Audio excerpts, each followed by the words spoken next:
Good morning. This is Norma Cowie for my A Sunday Thought. In the last few days, I found myself contemplating some of the choices I'd made in my life, or you might say decisions I'd made in my life. But at the time, there were choices. I chose to do this, maybe rather than that, or I just chose to do that. Now, we often make those choices because it is something we want, or we have more preference to do whatever that choice is. But every choice often has consequences contained within it. The unfortunate thing is we don't know what those consequences are when we make those decisions, when we make those choices. And yet we have to live with those consequences. We have to live with the outcome of the choice that we made when we were not aware of how that would end up. I think we always have possibilities. We feel a tremendous sense of, yeah, this is going to be great. This is going to work out. We have everything that we're wanting to go or do. Could be a new job, new relationship, a move, all sorts of major things in our lives. We presume we know the outcome. Now, I'm a reader. I can look, but when I made a lot of my decisions that had a tremendous impact on my life, I didn't look. I was carried away by emotion. It was something I wanted. I didn't stop and look and say, okay, is this the best thing for me to do? Consequently, there are times when I look back and I think, I wonder how my life would have been if I hadn't done that. I wonder what would have happened if I hadn't have done that. And that makes me realize and think about we can't live in regret. What is. And because I really do talk a lot about being in the present and planning, at least as much as one can, how they want their lives to work, it's really important not to go looking back and getting locked into the maybes or should-haves or could-haves, because you are where you are. You are in this present time, and you can only say, oh, where do I want to go forward from here? How do I want that to look or to be?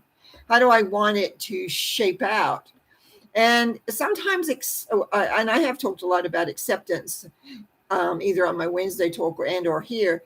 And one of the things that I found, that acceptance is an incredibly important thing for each and every person, especially as we get older. When I look back at my youth, we might say, I met my first husband, father of my children, when I was 18 in New Zealand. Thought nothing of coming to Canada at that time. I was full of hope. And it was great. For many, many years, we worked very, very hard to establish ourselves. We were two young kids, really, with pretty soon two other little kids, making our way in the life. And in some ways, I think we did very well. We did very, very well. But we both didn't have the greatest communication skills based on our upbringing, based on other things. And in retrospect, I can see where my lack of communicating, or my way of communicating, wasn't really the best for handling the situations that came up in that relationship. And so I went on and then ended up in another relationship and eventually marrying that person and not being as happy as I would have liked to have been at all. And yet feeling that, jeepers, I didn't really want to be a twice divorced woman, which I ended up being anyway. But I stayed too long. I stayed in the relationship way, way too long, really, for my well-being. But the thing is, all is a learning. And I was reminded just the other day, what are we really here for? I speak about reincarnation, and I speak about how life is a learning experience, but we really are designed to be happy. We are designed to want to be happy and to create things that make us happy. But what are we really, really here for in the sense of life? And you may have noticed, as I noticed, that there is a tendency of repetition in our lives.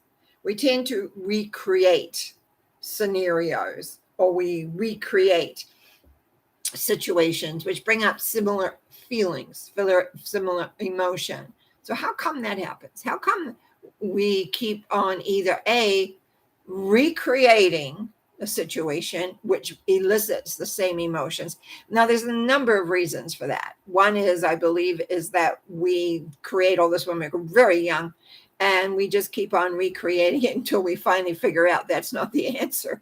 And unfortunately, if you're not into personal growth at all, that really can happen. You can go kind of just all through the alphabet, having the same kind of situations, feeling helpless, feeling that you can't get out, and beginning to get a lot of regret and many other things.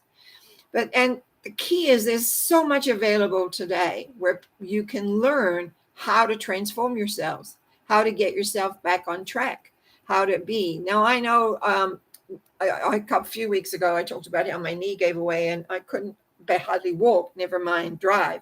And I was really stuck in my apartment.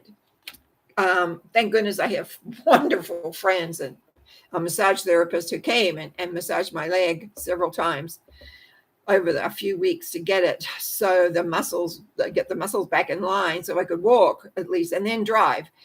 What a freedom, and sometimes we take these things for granted too, that things that we can do automatically, we don't think until it's deprived. And when situations are deprived from us, that's when we notice it, that's when we feel it, and that's when we begin to think, oh my goodness, what's going on here? But what I began to realize is I was getting really upset by what was going on in the world. And I think because I don't feel it was something that I could just go and talk about to my clients. My friends and I are all sort of on the same page, so that helped. But there's many friends that I don't see or talk because of the scenarios that are going on. And I think that what I did was put it into moving forward, because your walking is always about moving forward. And yes, I've had a back problem for years, and that's impeded some of that. That comes from way back in my childhood, where I really damaged my back a lot. Now, that's what happens when you're a sports person, and then you do have other falls, etc. But what I'm getting at here is that it is not the time to live in regret, or it is not the time to live in sadness over the choices that you made. You made them. Trustingly, you don't keep on making them. Trustingly, you will become aware when situations come up. You can at least have an idea. And that's one thing age brings us as we get older. Some of the optimism goes, maybe some of the optimism that we had when we were younger kind of leaves us.